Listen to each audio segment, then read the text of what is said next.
5 seconds, y'all. Woohoo!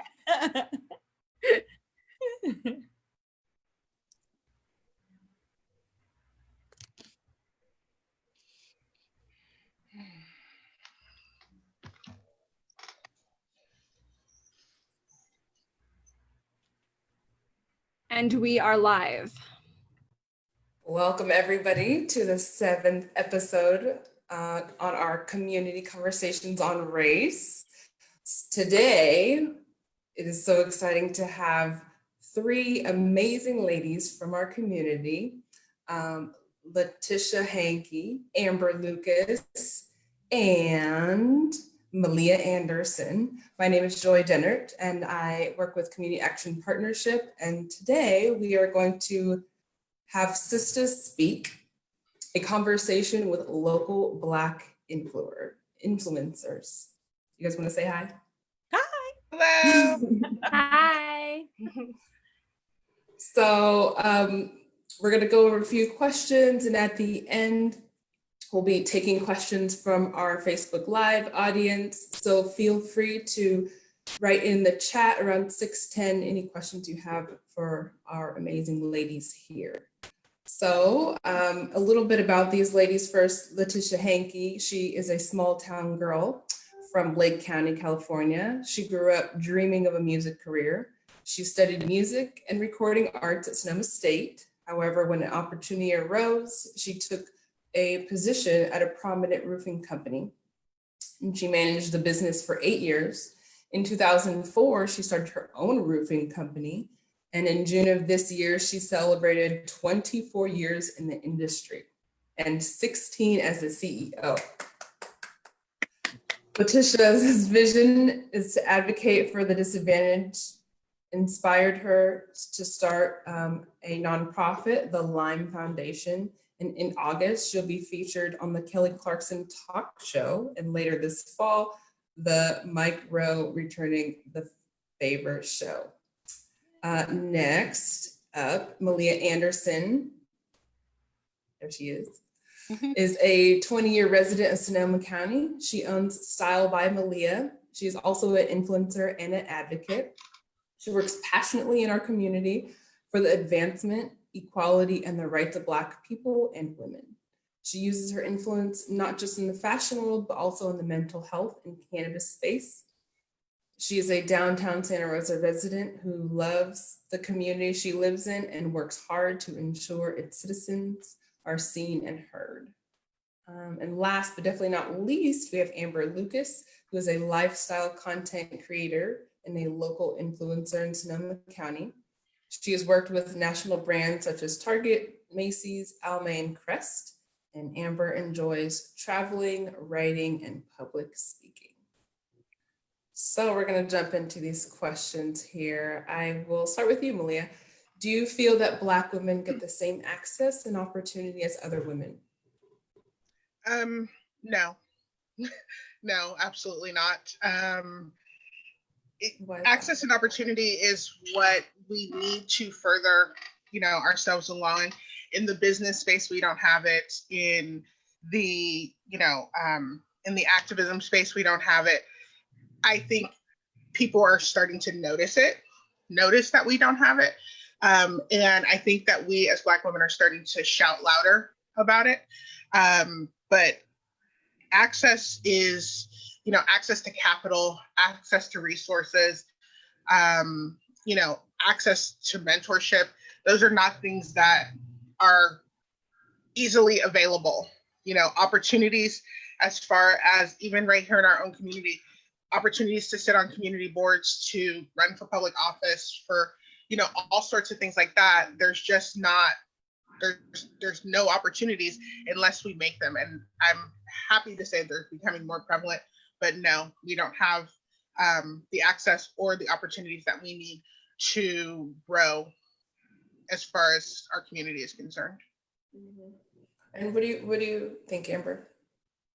I would echo what Malia said. Speaking from like an influencer space, I can definitely echo what she has said. I've often seen several campaigns, even with the national brands that I've worked with. There's been a severe lack of representation of Black women in these spaces.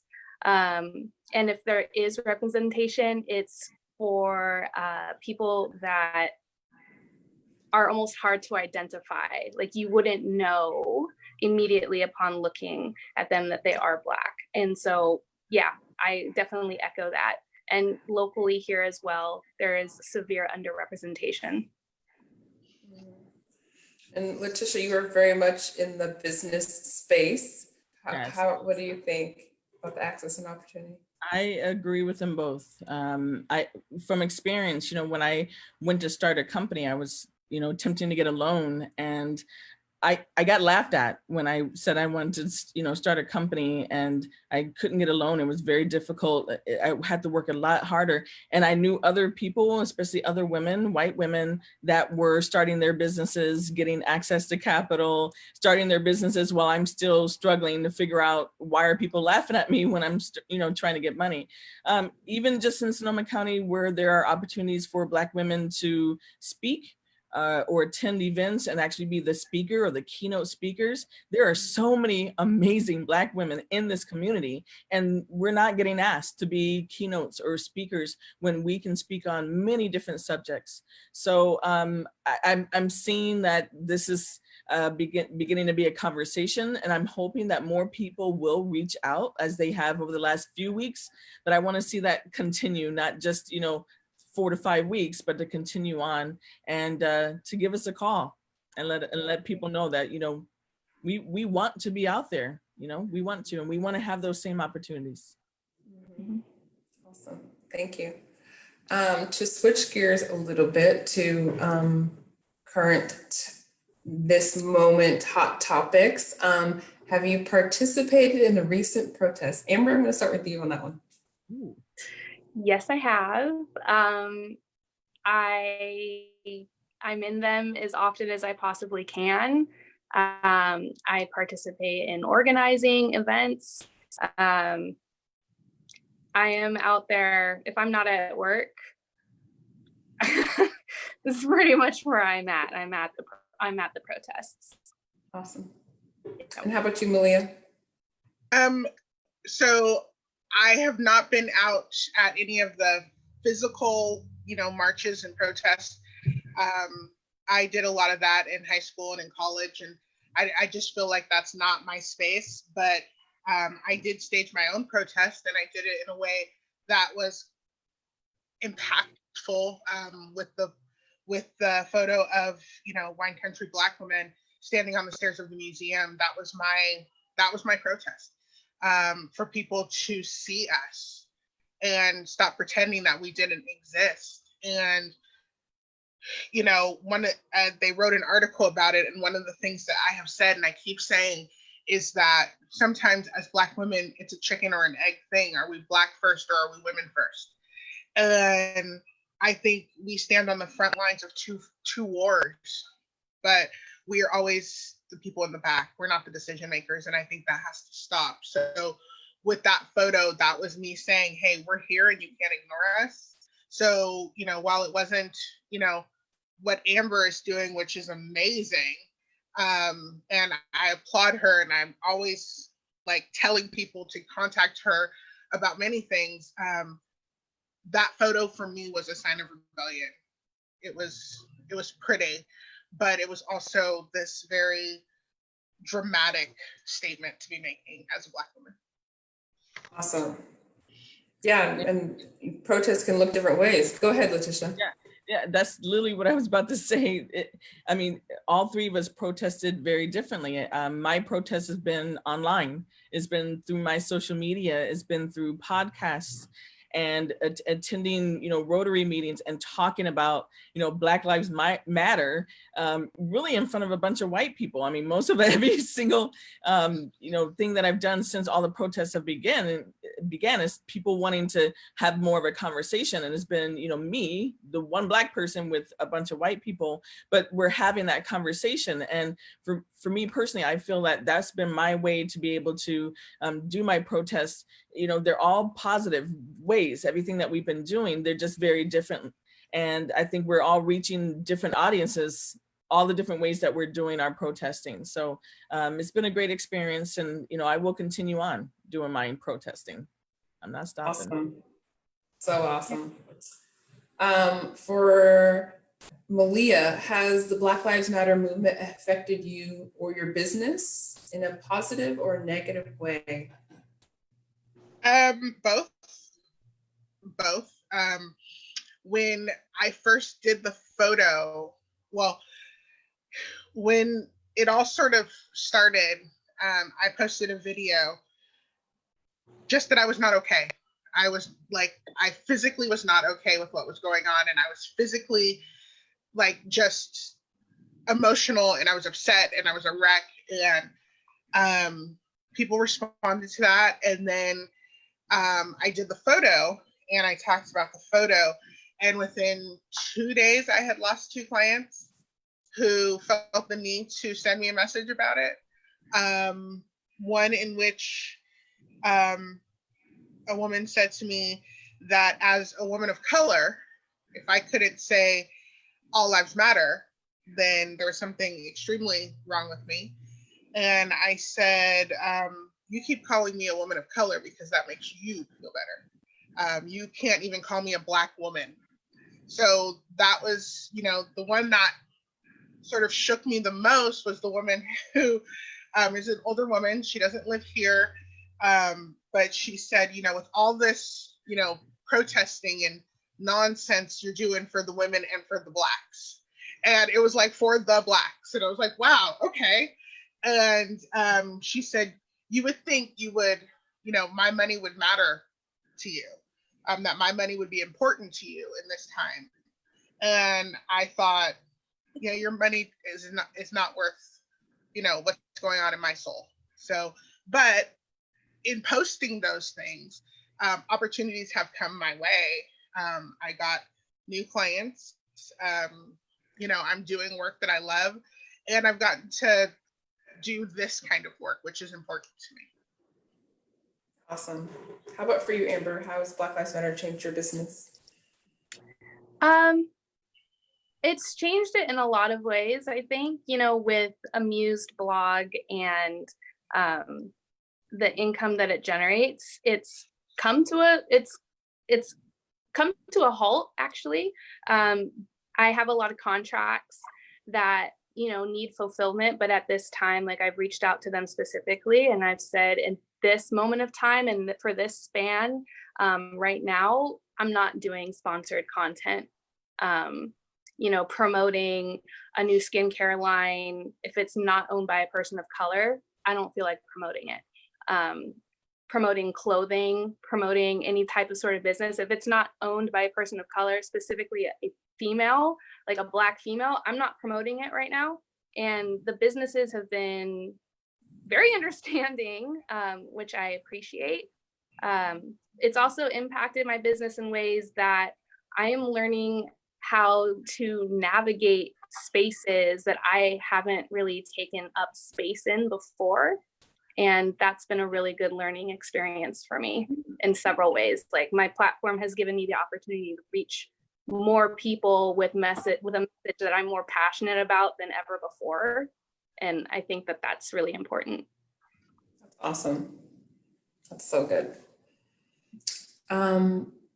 Letitia, how has all the unrest affected your relationships with your partner or kids? Oh. I have an 18-year-old son. Sorry, every time my 18-year-old son, he's multiracial, but he's seen, when you look at him, he's Black. And the conversations that I've had to have with him about, he saved up a bunch of money for 2 years to buy himself a car, beautiful Lexus. He pays everything on, he's worked hard, he pays every month, and he drives that car around. And sometimes he works late when he was working for an event company. And the conversations that I start having with him is, you know, if you get pulled over by the police, you know, don't reach for your glove box, you know, keep your hands on the steering wheel. These kind of conversations that I'm always having, even when he walks to get the mail at our PO box, at our box, I'm just like, you know, be careful, watch your back. And I keep asking myself, why do I have to continue? Why do I have to do that with my son? And people don't understand, you know, specifically white people, what that is like as a mother, and these conversations that I have to be having with my son. And he's asking, well, my white friends, you know, parents aren't talking to them about those kind of things, you know, and him trying to understand as he goes into this world, you know, as he's almost 18, he's about to go in that world. And it's scary for me as a mom to think that I don't want to get that phone call, you know, that they thought he was accidentally reaching. So it's scary. It's scary. So. Yeah. How about for you, Amber? I How don't has have it affected your relationships? my relationship.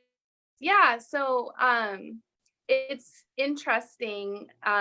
For a while, actually, at the very beginning, I'd say for like the first week or so, up until about June 3rd or 4th, I was protesting secretly. So I was going out, you know, 8 o'clock and protesting, and nobody knew. I have a boyfriend, he did not know. My mother didn't know, no one knew. And just for anyone listening, that is probably the least safe thing you could possibly ever hope to do for yourself. So I don't recommend it. But, you know, finally, when things really started to hit the fan, I told my loved ones what I was doing. And, you know, the reaction was mixed. But the support that I have garnered, you know, especially in the relationship that I have with my boyfriend, like, it's hard. It's hard seeing the people that love and care for you concerned about your safety. It's hard to have conversations of, I have to memorize certain numbers. That way, if I'm arrested, I know who to call. It's hard to, like, you know the price of what a bulletproof vest is, because people are really out there actually purchasing items like this. It's hard. But my relationships, we're having uncomfortable conversations, but they're healthy ones. And I'm really thankful for the support that I do have around me. Good. Awesome to hear that. How about for you, Malia? I think that my personal in-home relationships are great. I think my mom worrying about me because she's so far away. She's in San Francisco, which is not far away. She's in San Francisco. I'm here. You know, the first few weeks of it were constant phone calls. You know, what are you doing? Where are you going? Who are you with?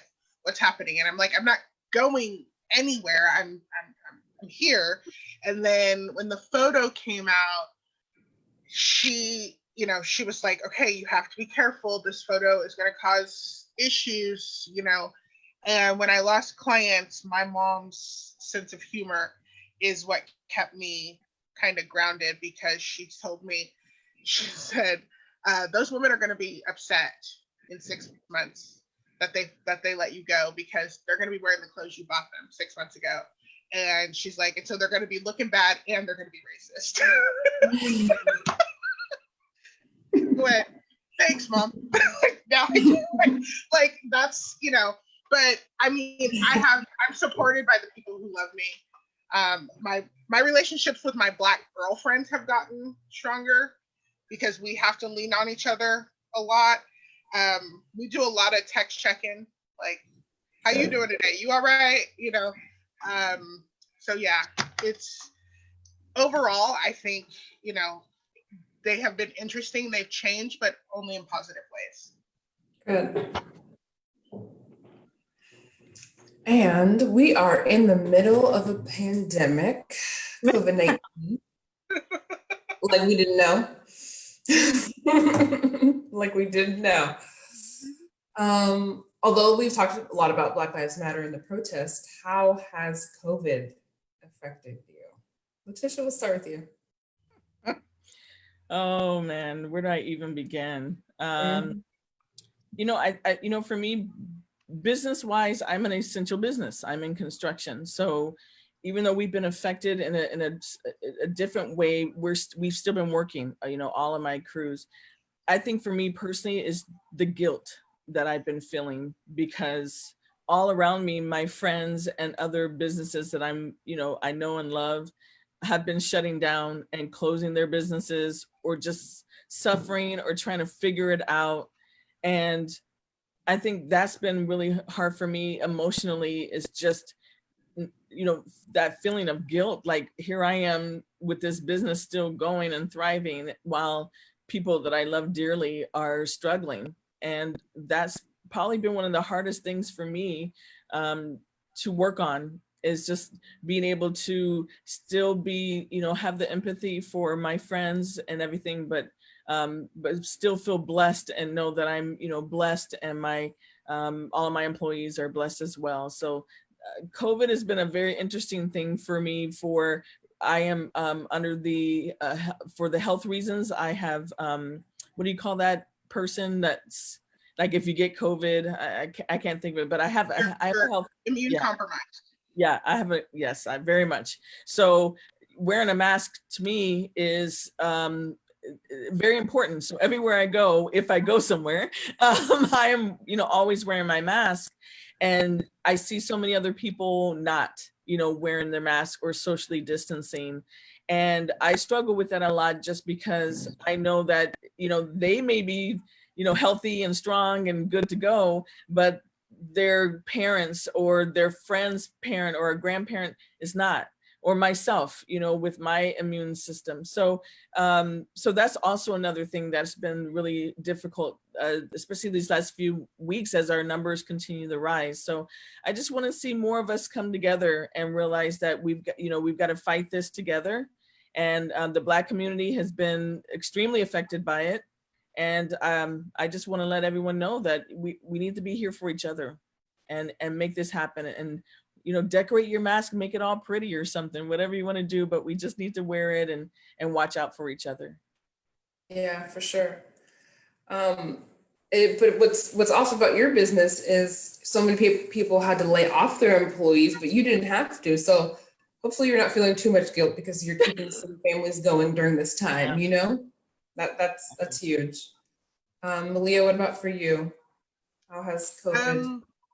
I think COVID has made me spend some time working on me and some things I've had to deal with, but it's also given me a lot.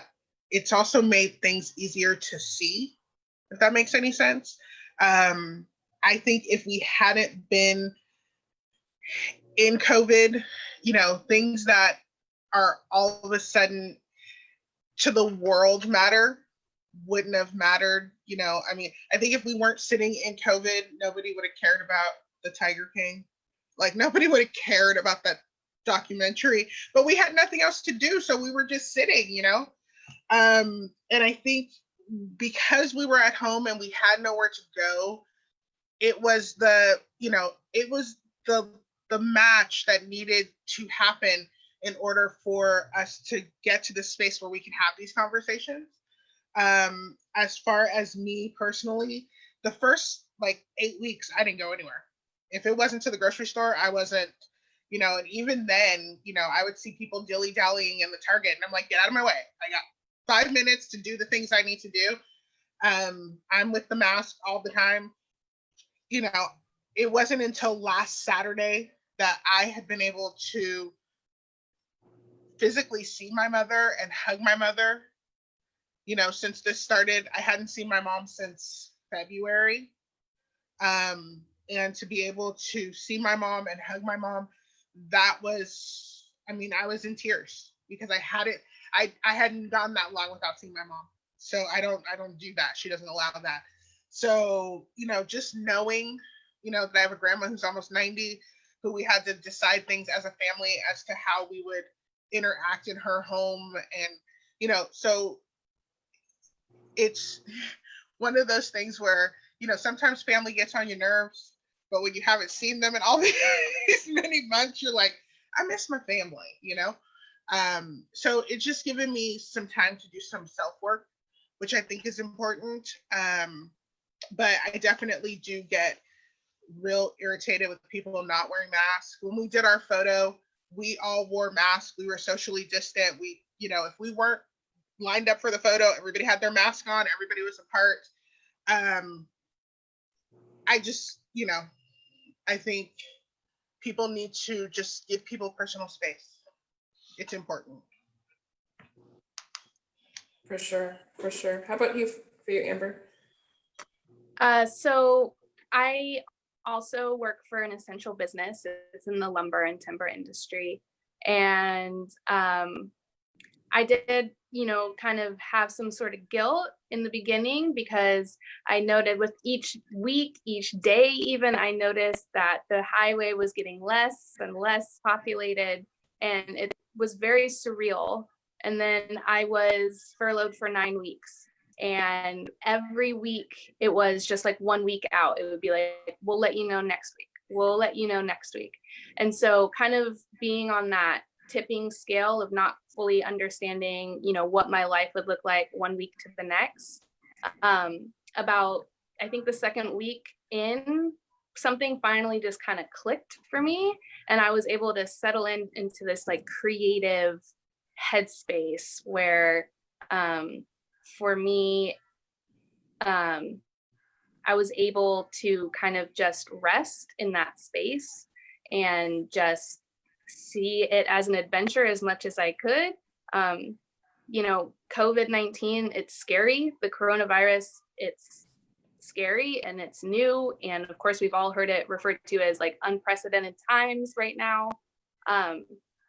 I am a strong mask advocate, like, please wear your masks. But I know that there's been a lot of suffering and a lot of pain and a lot of uncertainty in all of this. So I don't mean to seem callous, but for me, I was in a position where staying home was a blessing for me. The furlough was a blessing. And I'm thankful that I was able to kind of settle things up here, because, you know, May 28th, May 29th, my whole life like took a completely different turn with these protests. So I'm glad I had the quiet headspace for the weeks leading up to that. And I'll just say that when you watch Amber's videos of the protests, you will see everybody in masks. They're out there. I mean, you see social distancing, you're seeing people, and you're like, okay, so they're completely taking responsibility for not only their space, but they're taking responsibility for the space of people around them. And so I thoroughly appreciate that that's happening. Thank you, Malia. Thank you. It's very important. Mm-hmm. Yeah, thank you. Yeah, awesome. Okay, down to our last question before questions. And we're gonna wing this one, but for our final thought, Letitia, what is one thing you want people to know about being a Black woman?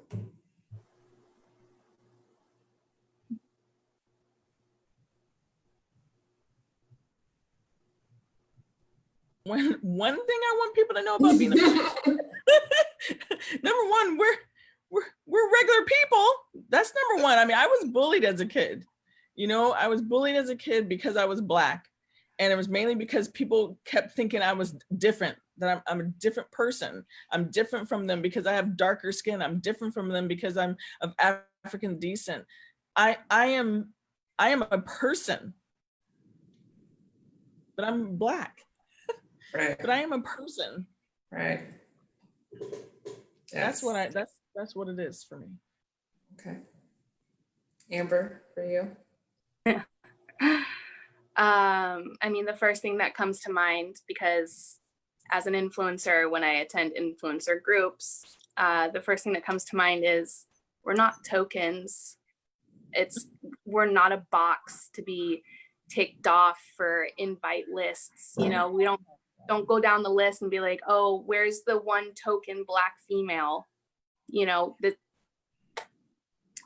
just like Letitia said, we are people. And, you know, it's not a compliment if you come up to a Black female and tell them, wow, you're so eloquently spoken. Of course I am. Of course I am. Because I'm a person. So, yeah. To echo what Letitia said. It's funny, we're all laughing because we've all have been there. Yeah. We have all been there. The you speak so well is always just like, what am I supposed to sound like? Or, you know, oh, wow, you really know your stuff. Yes, that's why I'm an expert in my field. Yes. I think for me, that's the one thing I want people to know about Black women. Stop underestimating us. Stop putting us in this space, in this little box where you're like, oh, this is where the Black women go.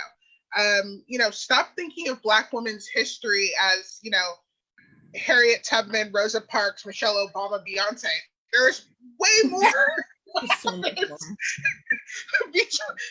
You know, stop asking us, you know, ask us questions as people. One of the things that happens to me a lot is when Beyonce does something in the world and people are like, so as a Black woman, what do you think? And I'm like, first of all, how about just as a person, what do I think about subject A, B, and C? But secondly, stop asking me about every Black person. We don't all go to the same Black person barbecue on, you know, the first of the month. Like, stop talking to us like we all know each other or we're all supposed to be, like, we're just people, you know? And yes, we want to be acknowledged as, you know, who we are, but Black is not all I am. A woman is not all I am, you know? So I get real riled up when people come to me as a Black woman. How do you feel about, I don't know. How do you feel about it as a white woman? That sounds funny, doesn't it? Like, it's just, you know, so it's those kinds of things. It's the stereotyping. It's the putting me in a box. Like, oh, that's how all Black women behave. I don't behave. I'm not Amber. So what Amber is doing is not something Malia is doing. What Letitia is doing is not something Amber's doing. We all do it differently. That doesn't make anyone right or wrong, or, you know, just stop. Like, this whole fight is about equality. Just let me be equal to anybody else.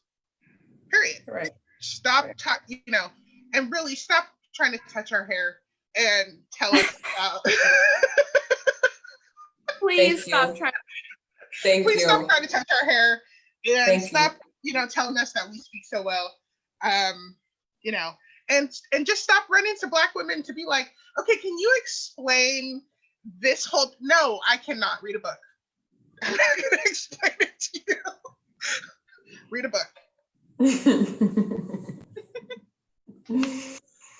Yes and yes. Thank you. Okay, so for our Facebook Live audience, we are going to open it up to questions for Malia, Amber, or Letitia. Please write them in. I see one coming in. And please don't ask us about our hair care products. I saw Angela Davis speak a couple of months ago before COVID, and somebody was like, can you talk to me about what products you use in your hair? And I was like, really? This is what you, she is Angela Davis. This is what you came to the question. Nope. Don't do it. No. Google is an excellent tool. It is a beautiful tool. I was just saying that to somebody. You don't even need an Encyclopedia Britannica. You can go to Google. Tell you everything.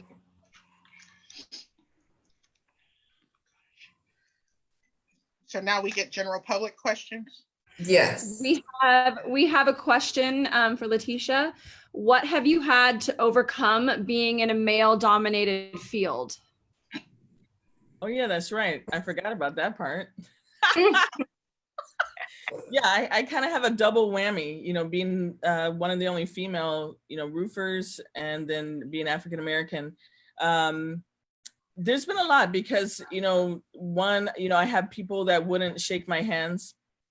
I have people that wouldn't do business with me because I was a woman, and I don't know what I'm talking about. So I just had to persevere through it, really, because I've gotten to this point where I don't have to do business with those people, the racists that I encounter, and all the sexism that I deal with. I don't have to work with those people anymore. So in the very beginning, I was just kind of trying to make it by, but now I'm at that point where I don't need their business, and I only want to work with people that know that I'm Black in advance. So what I did, I put my face on just about everything. So my clients know that I'm Black, and they know that I'm a female. So that way I know that those people want to work with me. So I've just persevered through it all over these years. Wow. Yeah. So good. It's been interesting. So good. It's interesting because, I'm sure as a white person, they don't think of that. Like, I have to pay extra money to put my print pictures, to put them everywhere, so people already know, so they're not surprised. So I don't have to do that then. Yes, that happened specifically from a racist incident that I had with a client over the phone. We were best of friends. We got along very great. They were ready to sign my contract. I went over to their house to have them sign the contract and look at colors. They barely let me in the house. And when I was there for only 5 minutes, they're just like, we're not going to go with the roof. We've changed our minds. And I'm walking out the door, and the husband comes over and says, we have an alarm system on our house, and if anyone tries to break in, it's going to go off really loud. And that day changed my life. That was about 6 years ago. And that day, I started signing my whole name as Letitia Hanke instead of just LR Hanke, because I was hiding that I was a woman. And I rebranded my whole business and put my face on everything, everything. So I should be thanking those people, because my business grew from that. And wow. But it's just that is the reason why I decided to do that. So I'm happy now, I don't have to worry about that stuff anymore.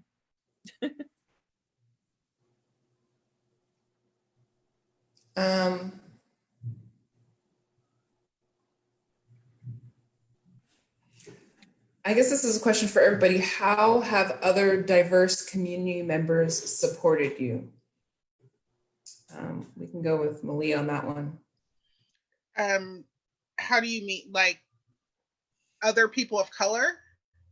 Oh, that's what I'm thinking the question is meaning. Oh, okay. I think that, I work with other people of color. I know amazing women of color who I do business with, who do business with me. In that space as an influencer, people put my information out to the world. So that is always great. I think that, people of color have to sort of stick together. Women of color have to stick together. It's important. But there are opportunities that other cultures and races get that they don't transfer over to the Black community sometimes, or we're not invited into that conversation. Okay. And part of that is organization. And so, sometimes we as the Black community have to do a little bit better job of organizing ourselves together. But I also think that there are times when other communities have, opportunities to hear from women of color across the spectrum, and we're not invited to the table. So I would be much more open to opportunities to be invited to the table. I don't need to be the head of the table. I just want to be invited to have those conversations. So I have great relationships with people of color in our community. And I do great business with people of color in our community. But as a whole, I don't know that there's a level of support that there is a level of support. It just needs work. Awesome.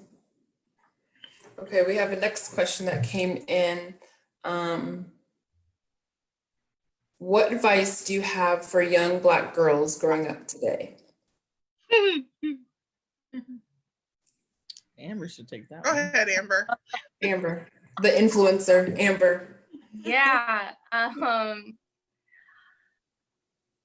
Honestly, my biggest piece of advice would be learn your government, learn how it works. The amount of education I have had in how government systems work, from federal to local, it kind of makes my head swim. I am proud of the education that I have, but the lack of general education that the average American citizen has on how their government works. Completely different country if the average citizen had the amount of comprehension I have on how government works in this moment. The amount of knowledge that I have right now versus the amount of knowledge I had on May 25th, night and day. And that has come from me sitting in on board of supervisor meetings, calling into city council meetings, reading up on the agendas and how they affect just Sonoma County and Santa Rosa. It's incredible. If the average 12-year-old, 13-year-old, 14, 15-year-old Black female girl knew about this, we would be in a very different country. Santa Rosa would look very different right now. Measure O would never have passed in 2016. This is just not about you don't have to be in the streets protesting. You don't have to be out here doing the same type of things that we are. If we just have the average teenager knowing about these things and how city council and government works, we'd have a much better tomorrow for our kids.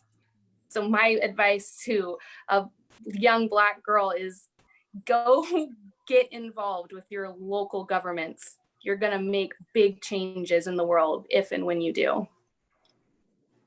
That's good. And I'll just add to what Amber said. Yeah. One of the things that I wish we as young Black girls were taught was that we no longer have to play small. We don't have to play small in order for everybody else to feel big. And, for everybody else to shine, we have to dim ourselves. Play big. Just go out there and be who you're going to be. And don't feel bad about being amazing. And don't dumb it down. I love politics. I love government. I love what's going on. And so when people start having these conversations about it, I'm like, yeah, that's what I've been trying to say. But people think that half a semester you get of government is what it's all about. And, I think people should get involved. And I think, from the junior high level, from the high school level, get involved and stop playing small so that you can, stop waiting for people to be like, okay, now it's your turn. It's your turn every turn. Right. And I'd like to say just one little thing about young Black girls, finances. Learn your finances right now. Yes, please learn. Start putting your money away. Start learning about, how to make money and how to save money, and don't be buying a bunch of purses. Sorry, Malia. I'm messing. Don't buy a bunch of purses but anymore. as a young Black female, if you start really early on figuring out how to save your money, having good credit, you can own, apartment buildings and condos and property, and, start your own businesses and not have to go get a loan because you have your own money. All those things. There's so many little things I wish I knew when I was 17 going to college and getting that American Express card and going shopping for some shoes, and I maxed it out. But anyway, if I worked on my credit years and years ago when I was much younger, I could own a lot more property and things right now. So I would tell young girls right now to start looking at your finances, start learning more about your money. Awesome. And stop worrying about things like red bottoms and Gucci. Wait, do all kinds of other things before you get sucked into that space. There's so many other things to put yourself in, and getting out of college without debt. I mean, that's the one thing that I did for myself was I got out of college with zero debt. I didn't owe anybody anything when I got out of college. And I did go to community college, but I didn't owe anybody anything when I got out of college. So, you know, and I went into college with that idea that I didn't want to come out with a bunch of stuff that I had to pay off for years and years and years. Yeah. Awesome. We have another question here. Are there investment firms who promote local businesses owned by Black women so that investors can support them? Go ahead, Letitia. Where you know where those at? Investment firms owned by Black people? Is that Are there investment firms who promote local businesses owned by Black women so that investors can support them? No, but we're more than welcome to, you know, talk about opening one, but no, there's not. Yeah, not specifically. No. But that I'm actually gonna make a note of that because I'd like to find that. Okay. I can send it to you after, Letitia. Yeah. There's Oh, sorry. there's Okay. there's not. Okay. So But we take all kinds of investments. Having grown up in Sonoma County, this is another question from someone. I have not experienced much diversity personally. What are one or two tangible things that someone like me, without a lot of friends who are Black, can do to help support social change? Have uncomfortable conversations. Oh. Yeah. You know, Or go ahead. I think it's, you know, you're probably gonna fall flat on your face a couple of times, but keep having them. Keep having those uncomfortable conversations. Have them in your workplace. Have them at school. Have them on your Zoom conferences. You know, learn to be okay with being uncomfortable. Because if everyone is concerned, if everyone in the room is concerned about remaining comfortable, we're not going to get anywhere. Nope. And I would add to that, stop counting your friends. Oh, I never understood my mom saying to me, you know, as a young adult, you know, she said to me, if you can count your Black friends, you're a racist. And I went, what? Doesn't make any sense. And she said to me, she goes, how many Asian friends do you have? And I was like, I don't know. And she's like, how many white friends do you have? I'm like, Mom, I don't know these things. And she's like, but when a white person says to you, oh, I have 5 Black friends, so I'm not racist. She's like, that's the most racist statement ever. Stop counting your friends. Just be around people. Stop looking at us as diversity works in the boardroom. Diversity works in the college system. In your personal relationships, you should not be thinking about diversity among, I need to have this many Black friends and this many white friends and this many gay friends and this many trans friends. Like, stop it. Go out and interact with people, you know, and stop counting your friends. You don't count how many women friends you got versus how many men friends you got. Just go out and meet people and be uncomfortable, you know? It's okay. A lot of us are uncomfortable a lot of the time. yep. Women wear Spanx, we uncomfortable a lot.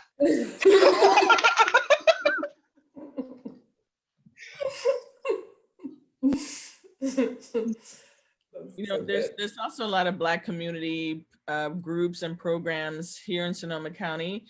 You know, if you're not actually, I mean, you can literally Google that and several things will come up in Sonoma County. There's, you know, student unions. I don't know how old this person is or whatever, but, you know, there's student unions, there's chambers, there's events that take place that, you know, are around the Black community. So it's also just doing that research and not relying on, you know, asking your one Black friend. You can actually, you know, research it yourself and then be willing to go to some of those events. I mean, every year there's, you know, Black History Month celebrations all over the place. This year it was on Zoom, you know, be on that Zoom call, you know, you have to be able to make that next step. And Amber's right, it's time for you to be uncomfortable. Just feel comfortable being uncomfortable, Mhm. because that will help. Eventually you'll get over that uncomfortability after a while, and but you just have to be willing. So That's good. So good. Thank you guys.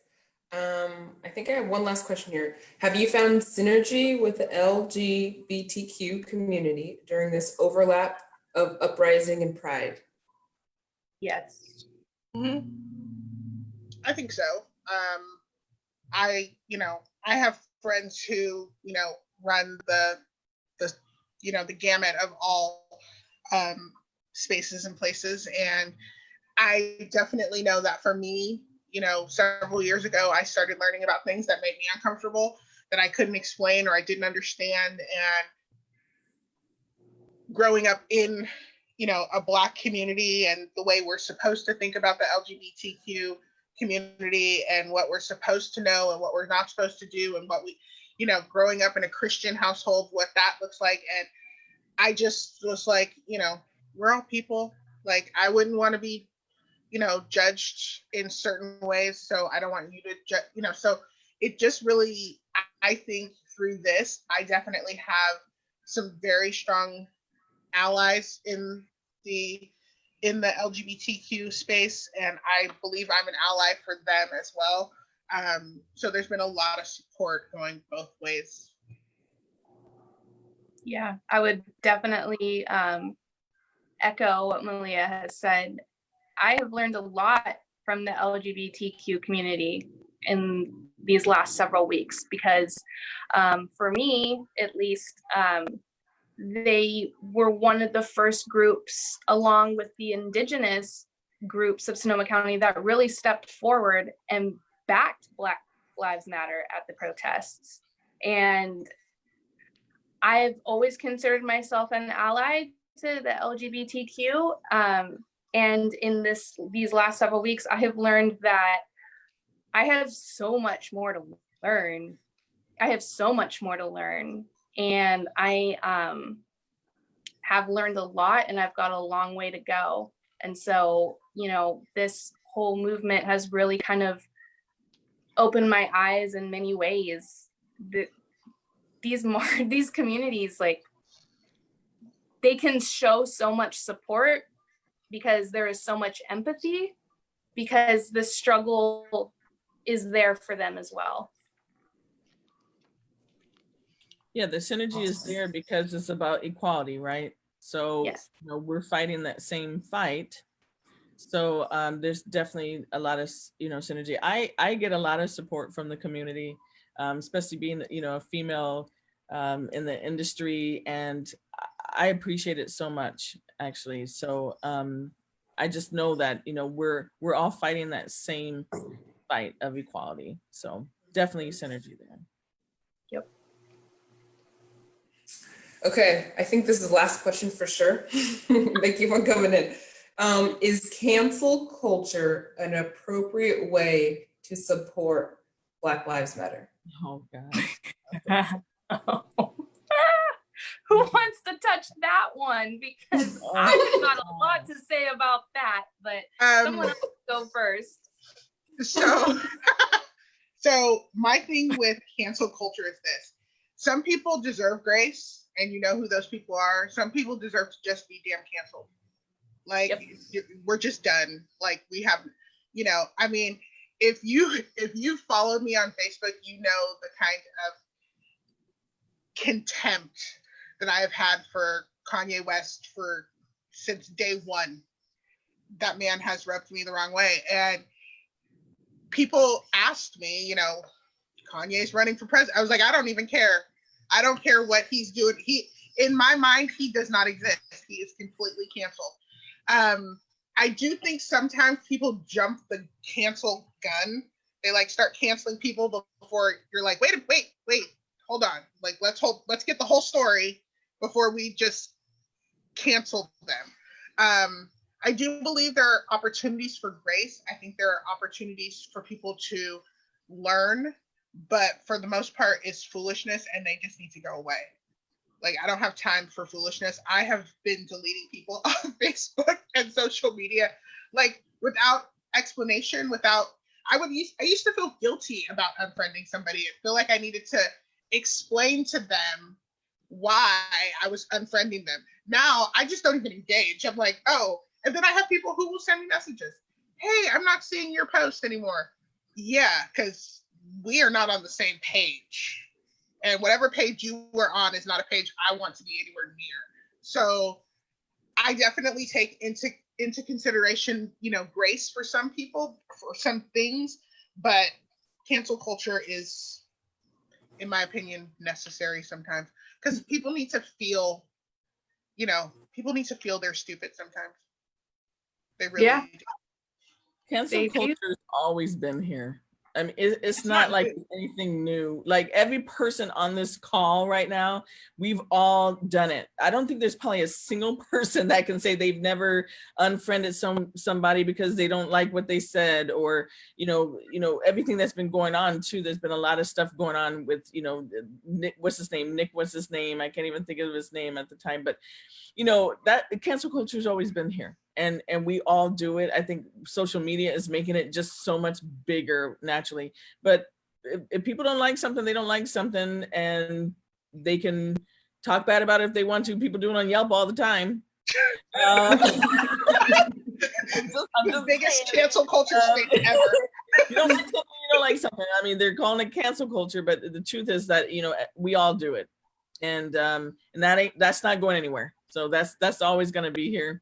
I don't see that being, something that we're going to ever stop, and it's just going to be there. So I guess it's just now up in the forefront, I think, more right now. So we all do. Amber, do you have something quick to say about that? Yeah. So cancel culture to me, like, both Malia and Letitia have said, like, one, there is a threshold for grace among some of this. And two, it's always been around. The term cancel culture, like, I understand that that's the buzzword right now, but at the end of the day, really what it is accountability, and holding people accountable is absolutely what needs to be done. If they want to call it cancel culture, so be it.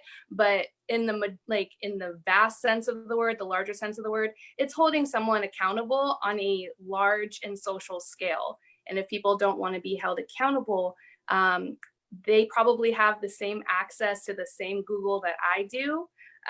Libraries are free, so educate yourselves. Thank you, Amber. We all got one Google. Put that on a t-shirt. So good. Okay, so it's 27 now, so everyone will have 1 minute for their final thoughts. We'll start with Amber. She looks ready. Final thoughts, specifically speaking to any Black young women or girls that are watching right now. Know your strengths. Know that you are beautiful. Know that outward opinions do not reflect who you are. Your beauty is not found on the outside, it's found on the inside. Your life matters. If anyone ever tells you differently, come find me.